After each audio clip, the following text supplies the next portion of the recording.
Chief Meteorologist Chase Jones. Well, fantastic weather to sort of kick off that last week of March, sort of. I know sort of at the end of the month, there's a couple of days there before we kick off April, and we're looking for some of those April showers underneath a beautiful sunset. Now, out towards the south, those storms that were pushing into your junction just sort of gave up and fizzled out, but we are hoping for more moisture by the middle of the week as the humidity starts to rise. Temperatures over the last 24 hours bottoming out in those lower 40s, making a good 40-degree run up into those mid-80s, and we're cooling off pretty quickly. Look how fast after sunset down into those 50s tonight before we make a good run at those 90s tomorrow. So remember, good sun protection, big floppy hats, sunblock, sunglasses. 70 in San Angelo. Everybody else in a combination of those lower 70s, those mid-60s across the entire region. I'm always looking for 10 degrees, 67 in Sterling City, 72 down there in Junction.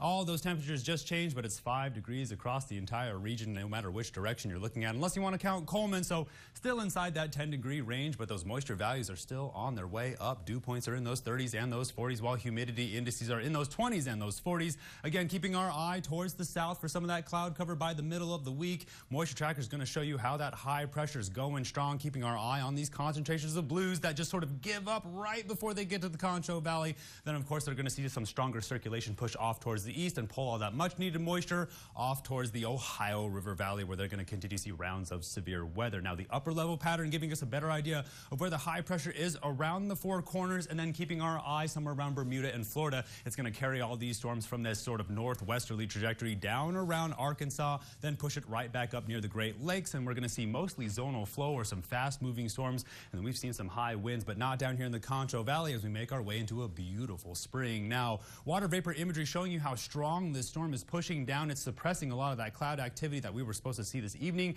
as things start to make their way out of the Concho Valley towards southern Texas, but keeping our eye off the west coast on that high pressure. You can see the moisture just following that trajectory as it starts to make its way up, keeping our eye on this storm that has not stopped all day. Now, severe weather outlook has calmed things down across the entire nation, and we take you down to the state of Texas, where we're watching this cloud cover push down from the panhandle as it pushes all of that sort of fizzling out convection out of the Concho Valley. Now, Futurecast is going to show you where we're keeping our eye to the south for these partly cloudy conditions. You see that sort of building up more momentum as these storms push off towards the north by the middle of the week. Strong amount of storm activity trying to circulate around the Gulf Coast region. Now, that could be an early inclination of hurricane season, but take a good look at how spotty these showers are. So strong pockets, but I don't think it's going to be anything too severe. So tonight, down into those comfortable 50s, but we're watching the rising humidity. Then tomorrow, a good run at those 90s. It's going to start out beautiful, gorgeous by lunch, and then honestly, it's going to be an amazing Taco Tuesday. You know how much I love to eat. I wish it was just no burn ban in effect so we could fire up those grills, but